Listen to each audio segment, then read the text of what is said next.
ఈ వీళ్ళకి ఎట్లుందంటే ఇప్పుడు బీసీలకు రిజర్వేషన్ రావద్దని ఇప్పుడు పార్టీ పరంగా 42% టికెట్ ఇస్తాం. ఈయన ఇస్తాడు. కాంగ్రెస్ అయినా బీసీ ఆయనకి ఇవ్వగానే బీఆర్ఎస్ అయినా రెడ్డి ఆయనకి ఇస్తాడు. ఆయనే ఇదో దుకాణం.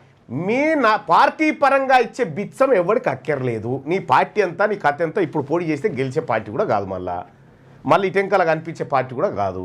కాబట్టి నేను ఏమంటున్నంటే నీవు రిజర్వేషన్ల విషయంలో 42% రిజర్వేషన్ విద్యా ఉద్యోగాలు లోకల్ బాడీ ఎన్నికల్లో బీసీలకు కల్పించడం కోసం ఏదైతే 9th షెడ్యూల్ రూట్ ఉందో ఆ రూట్లో ఆ రూట్లో పోకుండా నువ్వు ఎన్ని డ్రామాలు చేసినా, ఎన్ని క్యాబినెట్ భేటీలు పెట్టి, ఎంత కాకమ్మ కబుర్లు చెప్పినా ఉట్టిదే.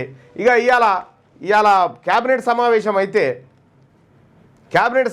అయితే ప్రెస్కు బ్రీఫ్ చేస్తాడు కదా, ఇక రెడ్డి చేయడు. ఇప్పుడు బీసీ ఆయనతో చేయిస్తారు, చూడు బీసీ మంత్రితో చేయిస్తాడు. ఇప్పుడు చేయించి బీసీల నోట్లో బీసీల మంత్రితోని మట్టి కొట్టించే కార్యక్రమం ఇవాళ చేస్తారు.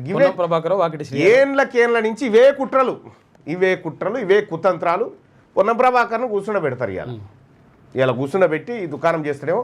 ఇక రెడ్డి మంత్రి వచ్చి ఈ ప్రకటన చేయడం, ఎందుకంటే బీసీలలో ఆగ్రహం వస్తే అది రెడ్ల మీద పడవద్దు కదా, బీసీల మీద పడాలనేది వాళ్ళ ఉద్దేశం అన్నట్టు.